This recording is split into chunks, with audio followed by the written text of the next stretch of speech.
دا کم خلق چې د یو دوو کورنۍ په مابینځ کې فیصله کوي هغه که علماء کرام وي که دغسې اجان صاحبان یا خانان یا قبایلي مشران وي چې هغه د یو نارینه د یو زنانه یعنی د ښځې او د خاوند مسله وي اکثر اوقات موږ له دا مسلې راسي چې هغه دوباره د روغ جوړې کوشش کوي او ځینې علماء کرامو مفتیانو او ځینې مشرانو داسې فیصله ورکړي چې هغه د واپسۍ لارې نه وي پکې پرېښي نو بیا چې هر څوک کوشش ورته وکړو هغه د واپسۍ صورت نه پکې راوځي کوم صورت چې راوځي هغه ډېر ګران نو زه دغه اجانو صاحبانو ته وایم د علماء کرامو په خدمت کې دا عرض کوم چې د یو زنانې د یو خاوند په مابینځ کې د جلاوالي فیصله تی کوي دا په 3 طلاقه مه سره کوئ په 3 طلاق یې مه کوئ څو فیصلې اوس موږ له راغلي دي چې داسې ګواهان ناستي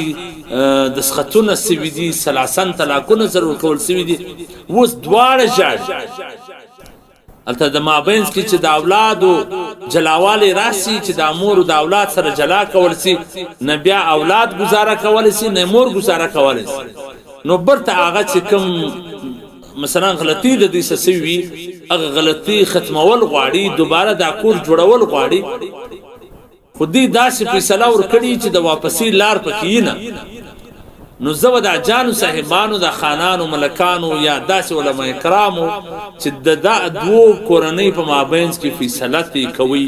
د طلاق په صورت کې دا داسې مه کوئ چې تی خامخا په 3 طلاق وکړي خامخا په 3 طلاق وکړي په یو طلاق هم دا سره چله کېدلی یو طلاق باین په مابینځ کې ورکړي چې برته خو کاغذ جوړېدل وغواړي چې جوړېدی خو سي په دې کې باید احتیاط وکول سي همیشه داسې کورونه ضروري نه ده چې بس ژر د ژره طلاق وي چې څو وخت د پلار کره واستول سي څو وخت په مابینځ کې جلاوالی راولل سي برته هغه دا غواړي چې دوی سره جوړ سي دا خو عرضي یو خشم راغلی یو غوسه ول راغلی نو دوی دا غواړي چې دوی سره جلا سي هغه نو زموږ مشران یا زموږ